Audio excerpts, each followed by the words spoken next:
পৃথিবীতে একটি পুরুষের মূল্যায়ন হয় তার টাকা দিয়ে। কথাটা ভীষণ তিক্ত, ভীষণ অপ্রিয়, ভীষণ কঠিন হলেও এটাই বাস্তবতা। একজন পুরুষকে মূল্যায়ন করা হয় তার হাতের টাকা দিয়ে এবং এই মূল্যায়নটি শুরু হয় তার পরিবার থেকে। প্রথমে তার বাবা-মা, তারপরে ভাই-বোন, সর্বশেষ আত্মীয়স্বজন। যখন কোনো পুরুষের হাতে টাকা থাকে, তার বাবা-মা তার কথা শোনে, তার মূল্যায়ন করে। ভাই-বোন তাকে মূল্যায়ন করে, ভাই-বোন তার কথা শোনে, তাকে হুজুর, হুজুর করে এবং পুরুষ এটাকে ধীরে, ধীরে ডেভেলপ করতে থাকে যে তার মূল্যায়ন অর্থেই হওয়া উচিত।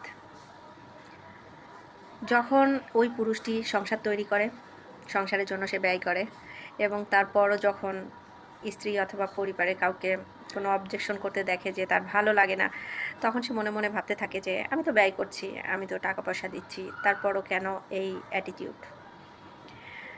আমাদের জীবন আসলে দেখার দৃষ্টিভঙ্গিগুলো আমাদের পরিবারই নষ্ট করে দেয়। মূলত একজন পুরুষের মূল্যায়ন কখনোই টাকায় হতে নেই। একজন পুরুষের মূল্যায়ন তার বিহেভিয়ারে, তার আচরণ, তার গুরুত্ব দেওয়াতে, তার বিশ্বস্ততায়, তার নম্রতা, ভদ্রতায়। কোনো নারী সারা জীবন কোনো পুরুষের সাথে থাকে না শুধুমাত্র টাকার জন্য। একটি পুরুষের যদি ব্যবহার বা চরিত্র খারাপ হয়, আপনার যত টাকা থাকুক, আপনার নারীটি কিন্তু আপনার সাথে থাকবে না। সে কিন্তু পালাবে আজ অথবা কাল। পুরুষদের এই ধরনের মানসিকতা তাদের পরিবার থেকে আসে, কিন্তু সেটা সাফার করে তার ওয়াইফ এবং শেষ বয়সে ওই পুরুষটি নিজেই সেটা সাফারার হয়।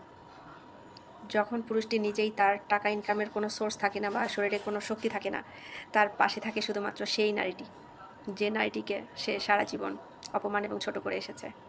তখন যেটা হয় সেটা হলো দুটো মানুষ একই সাথে থাকে কিন্তু তাদের মধ্যে কিন্তু পুরোদমে রিদমটা থাকে না।